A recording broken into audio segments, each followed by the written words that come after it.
जिंदगी भर का सनम साथ भी बाकी है। तेरे माथे का मुलाकात भी बाकी है। हेलो दोस्तों, मैथ जागरण में आप सभी को स्वागत है और मैं हूं दिनेश कुमार।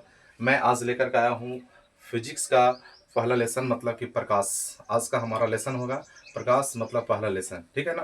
टॉपिक बहुत ही मतलब इंटरेस्टिंग होने वाला है और इस वीडियो को आप छोड़ करके कभी जाइएगा मत, ठीक है ना। मतलब कि आप बहुत पछताइएगा फिर, ठीक है। आप शुरू से लेकर के लास्ट तक जरूर देखिएगा, आपको बहुत ही ज़्यादा मतलब कि मज़ा आने वाला है। हाँ, लेकिन जो व्यक्ति मतलब कि जो भी स्टूडेंट, जो भी छात्र, जो भी भाई बहन अगर बोर्ड 2026 का अगर तैयारी कर रहा है तो उसके लिए बहुत ही ज़्यादा रामबाण साबित होने वाला है। ऐसे तो किसी भी एग्जाम के लिए इंपॉर्टेंट तो साबित होगा ही होगा।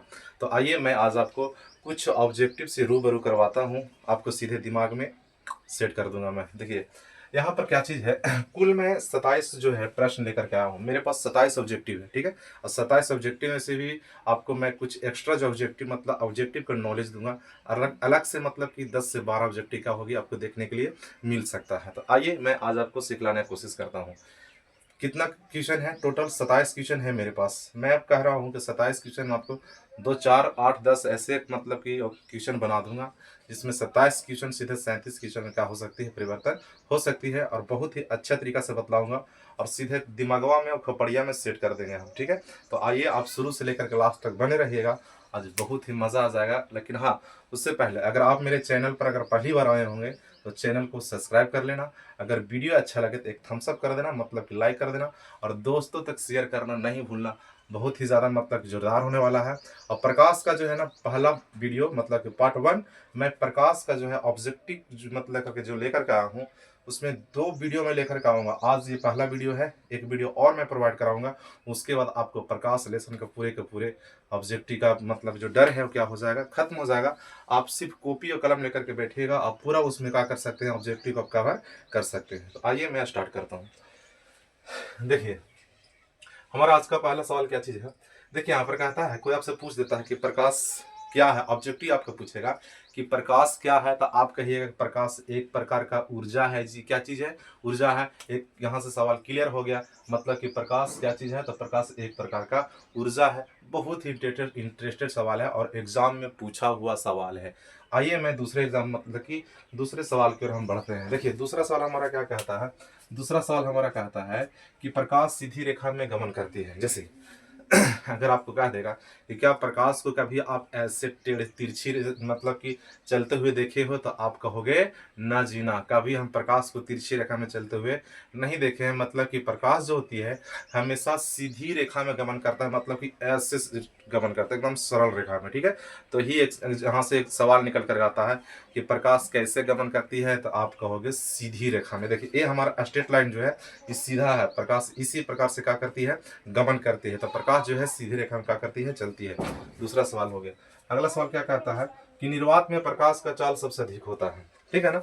निर्वात कहने का मतलब कि जहां पर वायु नहीं है। निर्वात का मतलब क्या होता है, जहां पर वायु नहीं है वो क्या कहलाता है, निर्वात कहलाता है। तो निर्वात में प्रकाश की चाल सबसे अधिक होती है और सबसे अधिक वेग से क्या करती है, गमन करती है। इसीलिए इनका कहा जाता है कि निर्वात में प्रकाश की चाल क्या होती है, सबसे ज्यादा होती है, ठीक है ना। आप पूछे कितना होता है, तो निर्वात में प्रकाश की चाल वो भी प्रश्न में लेकर के आया हूँ।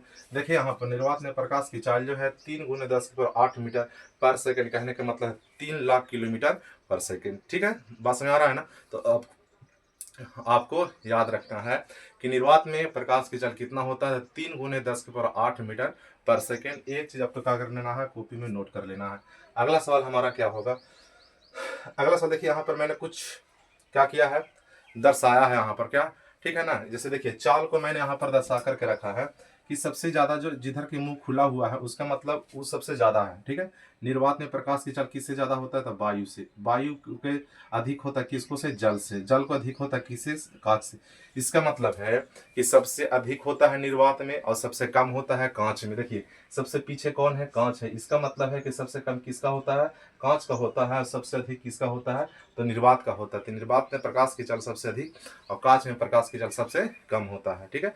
चलिए अगला हम प्रश्न लेकर के चलते हैं। अगला प्रश्न हमारा क्या कहता है, ठीक है, कि प्रकाश का चाल सबसे पहले किसने मापा था। यहाँ से एक प्रश्न बनता है, हालांकि एग्जाम में पूछता नहीं है लेकिन बहुत ही बेसिकल चीज है, ठीक है। आप इसको याद करके रखिएगा कि निर्वात नहीं, प्रकाश का चाल सर्वप्रथम किसने मापा था, किस वैज्ञानिक ने मापा था? तो प्रकाश को चाल को जो है सबसे पहले रोमर ने मापा था। किसने? रोमर ने। देखिए यहाँ पर लिखा हुआ है कि प्रकाश को चाल को सबसे पहले किसने मापा था? रोमर ने मापा था। आप सारे के सारे ऑब्जेक्टिव को मतलब कि कॉपी में नोट करते चलिएगा, आपके लिए बहुत ही ज़्यादा लाभदायक साबित होने वाला है। अगला सवाल क्या कहता है?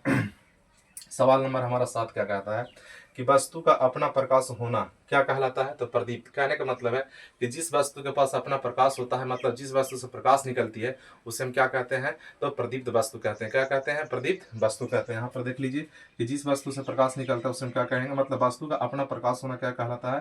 प्रदीप्त वस्तु कहलाता है। अगला प्रश्न हमारा है प्रश्न नंबर 8 कि प्रकाश को एक बिंदु से निकल करके फैलते चली जाना, मतलब कि फैलना, अपसारी किरण पुंज कहलाता है। प्रकाश जैसे हम टॉर्च मार रहे हैं, टॉर्च जो है एक बिंदु से निकलेगा और प्रकाश का होगा आगे की ओर फैलते चली जाएगी, इसका मतलब वो अपसारी किरण पुंज, मतलब एक बिंदु से निकलेगा अपसारी, ठीक है, एक बिंदु पर आकर के मिलेगा अभिसारी, एक दूसरे के समांतर होगा समांतर, ठीक है ना, किरण पुंज, मतलब अपसारी किरण पुंज, एक होता है अभिसारी किरण पुंज और एक होता है समांतर किरण पुंज। तो एक दूसरे के समांतर होगा समांतर किरण पुंज, और अनेक मतलब की प्रकाश की किरणें एक बिंदु पर आकर के मिलेगा तो अभिसारी, और एक बिंदु से निकल कर अगर फैलते चली जाएगा तो क्या कहलाएगा? अपसारी कहलाएगा, ठीक है ना। चलिए अगला प्रश्न की ओर हम चलते हैं। अगला प्रश्न हमारा क्या कहता है कि प्रकाश को एक बिंदु पर आकर के मिलना अभिसारी किरण पुंज कहलाता है। ये तो क्वेश्चन हो गया। उसके बाद ये भी प्रश्न हो गया कि प्रकाश एक दूसरे के समांतर हो तो उसे हम कौन से बोलेंगे? समांतर किरण पुंज कह सकते हैं। मतलब कि एक बिंदु से निकल करके फैल जाना अभिसारी, सॉरी अपसारी, और एक बिंदु पर प्रकाश को आकर के मिलना अभिसारी, और एक दूसरे के समांतर होना क्या चीज कहलाएगा? तो समांतर किरण पुंज कहलाएगा, ठीक है ना।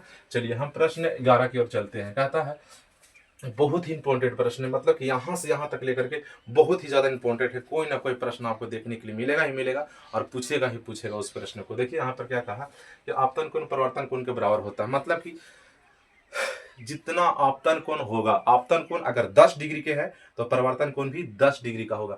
मैंने ये चीज आपको पहले भी बता चुका है, ठीक है। अगर आपतन कोण 0 डिग्री का है तो परिवर्तन कोण भी 0 डिग्री का होगा, मतलब कि जहां भी जाएगा आपतन कोण उसके पीछे पीछे परिवर्तन कोण जाएगा। मतलब आपतन कोण 10 डिग्री के तो परिवर्तन कोण भी 10 डिग्री को होगा। मतलब कहने का है कि दोनों आपस में क्या होती है? बराबर होती है।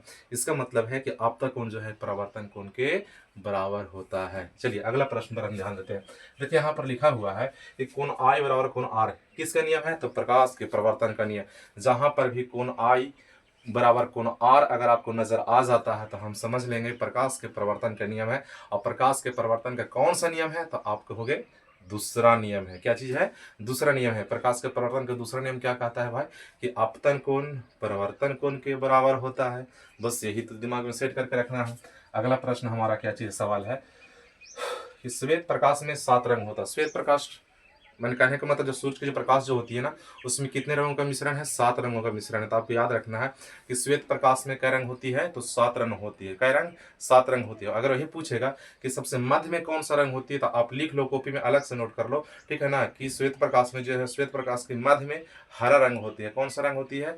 हरा रंग होती है, ठीक है। और कितने रंग होती है? तो 7 रंग होती है, ठीक है। 7 रंग के बारे में अगले वीडियो में क्या कर सकता हूँ, आपको प्रोवाइड करवा सकता हूँ। अगले वीडियो में हम आपको सिखलाने की कोशिश करूंगा, बतलाने की कोशिश करूंगा।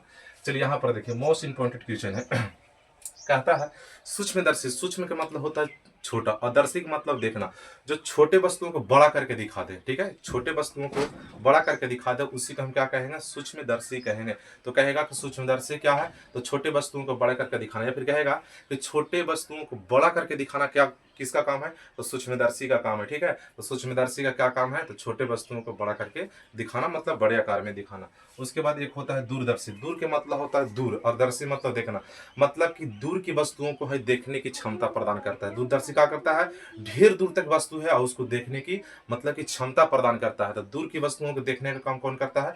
दूरदर्शी, ठीक है। मतलब कि सवाल में ही आंसर छुपा हुआ है कि दूर की वस्तुओं को देखना क्या कहलाता है? दूरदर्शी कहलाता है। बहुत ही इंपॉर्टेंट प्रश्न आपके लिए है और बहुत ही मतलब कि महत्वपूर्ण प्रश्न है। आप कॉपी में क्या करना ना, अंत शुरू से लेकर के अंत तक जो है आप उसे नोट कर लेना। चलिए मैं अगला प्रश्न की ओर बढ़ता हूँ। अगला प्रश्न हमारा क्या कहता है? 16 नंबर प्रश्न, जिस दर्पण का प्रवर्तक सतह बाहर निकला हो, ठीक है, जिस दर्पण का प्रवर्तक सतह अगर बाहर निकला हो या फिर बाहर उठा हुआ हो तो उसको हम बोलते हैं उत्तल दर्पण। क्या बोलते हैं? उत्तल दर्पण बोलते हैं। क्या बोलते हैं? उत्तल दर्पण बोलते हैं। तो आपको यहाँ पर ध्यान देना है कि जिस सतह के बाहर निकला हो, जिसका सतह बाहर निकला हो, उसको हम क्या चीज बोलेंगे? उत्तल दर्पण बोलेंगे। क्या बोलेंगे? उत्तल दर्पण बोलेंगे। क्या बोलेंगे? उत्तल दर्पण बोलेंगे। क्या बोलेंगे? उत्तल दर्पण बोलेंगे।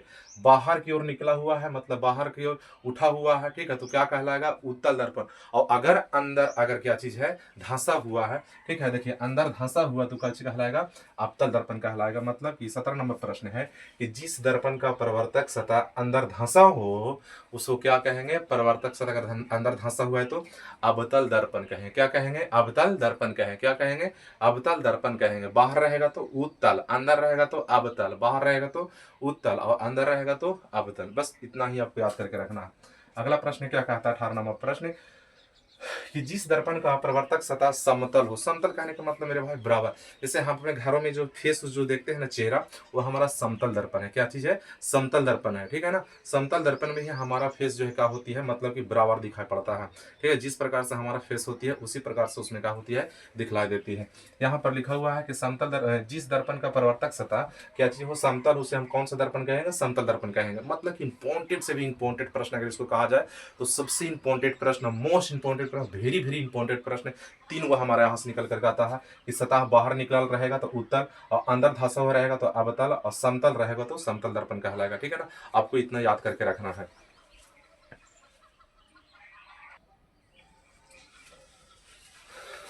प्रश्न नंबर हम 19 की ओर देखेंगे, ठीक है। 19 नंबर प्रश्न क्या कहता है? देखिए 19 नंबर प्रश्न कहता है कि उत्तल दर्पण में आभासी सीधा छोटा प्रतिबिंब बनता है। आपके लिए बहुत ही ज्यादा इंपॉर्टेंट प्रश्न है। देखिए इसे आप कैसे याद कीजिएगा, ठीक है। पूछेगा कि बताइए उत्तल दर्पण में कैसा प्रतिबिंब बनता है, तो आभासी सीधा छोटा। आप इसे ट्रिक के माध्यम से याद कर लीजिए। 80 छोटा, 80 छोटा, आ से आभासी, 80 से सीधा और छो से छोटा, ठीक है ना। छोटा मतलब हो गया 80 छोटा, 80 छोटा। उत्तल दर्पण में कैसा बनता है? तो 80 छोटा, आ से आभासी, 80 से सीधा और छो से छोटा हो जाएगा, ठीक है ना।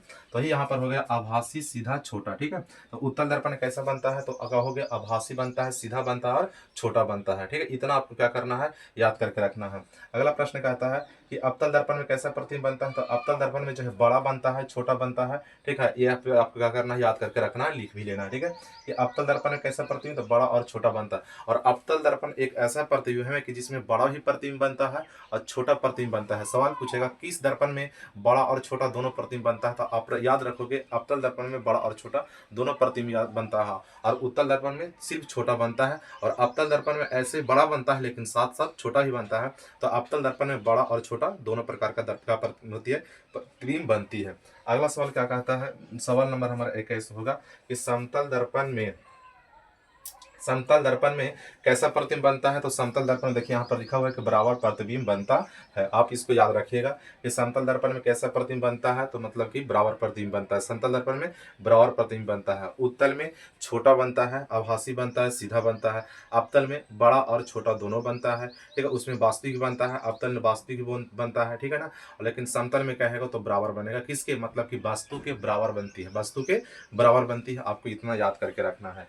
चलिए अगला सवाल हमारा होगा सवाल नंबर 22 क्या कहता है कि अवतल दर्पण में वास्तविक और काल्पनिक प्रतिबिंब। देखिए हम पहले ही बता दिए ना कि अवतल दर्पण में जो है बड़ा और छोटा दोनों बनता था, ठीक है। तो इसका मतलब है कि अवतल दर्पण एक ऐसा दर्पण है कि जिसमें वास्तविक प्रतिबिंब भी बनेगा और आभासी प्रतिबिंब बनेगा। आभासी प्रतिबिंब कहने का मतलब काल्पनिक प्रतिबिंब। कैसा प्रतिबिंब? काल्पनिक प्रतिबिंब, ठीक है, जिसे हम पर्दे पर प्राप्त नहीं कर सकते। वास्तविक प्रतिबिंब को पर्दे पर प्राप्त किया जाता है लेकिन आभासी प्रतिबिंब को पर्दे पर प्राप्त नहीं किया जाता है। आप अगर आपने थ्योरी को पढ़ा होगा तो आपको बहुत ही अच्छे से क्या होगा? याद होगा। चलिए मैं आगे की ओर सिखलाता हूँ। देखिए प्रश्न नंबर हमारा आज का 23 कहता है कि साइड मिरर में उत्तल दर्पण का उपयोग किया था। साइड मिरर कहने का मतलब क्या चीज? गाड़ी जो होती है, जहाँ पर गाड़ी में जहाँ मतलब कि चालक बैठता है, मतलब ड्राइवर, उसके साइड में देखिएगा एक दर्पण लगा हुआ होता है ताकि पीछे का हम वस्तु को हम क्या कर सकते हैं? देख सकते हैं, ठीक है ना। तो इसीलिए उसको नाम दिया गया साइड मिरर। तो साइड मिरर में जो है किस दर्पण का उपयोग किया जाता है? तो आप याद रखिएगा उत्तल दर्पण। किस दर्पण का? उत्तल दर्पण में। किस दर्पण का? उत्तल दर्पण का, ठीक है ना। आप इसको याद रखना है, ठीक है। चलिए उसके बाद है सवाल नंबर 24 क्या कहता है कि चिकित्सा के क्षेत्र में अवतल दर्पण का उपयोग किया जाता है। चिकित्सा के क्षेत्र कहने का मतलब है कि जहाँ पर डॉक्टर वगैरह मतलब कि ये क्या करते हैं? इलाज करते हैं, ठीक है ना। नाक, कान, दांत, ये सब देखने के लिए जो है ना क्या करता है, लोग अवतल दर्पण का उपयोग करता है। कौन? तो डॉक्टर लोग किसको उपयोग करता है? तो अवतल दर्पण को उपयोग करता है। तो आपको इतना क्या करना है, याद करके रखना है, ठीक है, कि अवतल दर्पण में जो कैसे प्रतिबिंब बनता है, ठीक है ना। तो आपका वास्तविक और काल्पनिक बनता है, बड़ा और छोटा होता है, इतना आप याद करके रखिएगा। चिकित्सक में अवतल दर्पण का उपयोग होती है। अगला सवाल कहता है 25 नंबर का कि हजामत बनाने में, दाढ़ी बनाने में किसको उपयोग होती है? तो अवतल दर्पण में। मतलब कि दाढ़ी बनाने में, हजामत सैलून वगैरह में हम लोग जाते हैं ना, तो वहां पर अवतल दर्पण होता है। कौन सा दर्पण होता है? अवतल दर्पण होता है। अगला सवाल कहता है कि हेडलाइट में और बैक लाइट में, मतलब कि गाड़ी में आगे जो लाइट होती है उसमें भी अवतल होता है, पीछे भी जो लाइट लगा हुआ होता है, ठीक है ना, उसमें भी अवतल दर्पण होता है। इतना आपको याद रखना है।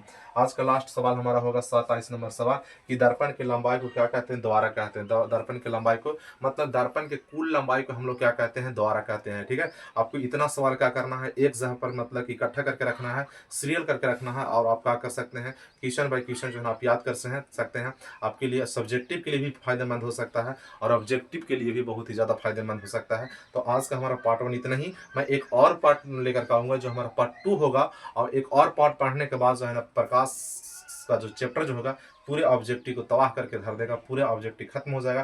तो आप बताइए कैसा लगा? अगर अच्छा लगा होगा तो एक थम्स अप कर देना, मतलब लाइक कर देना, और वीडियो को शेयर कर देना, और अगर अच्छा से भी अच्छा लगा तो चैनल को जो है सब्सक्राइब करके क्या करना, आप ऑन करके रखना, ताकि अब मैं वीडियो का अपलोड करूं तो सबसे पहले नोटिफिकेशन आप तक पहुंचे। तो मैं आपसे विदा लेता हूं, आज भर इतना ही। All the best.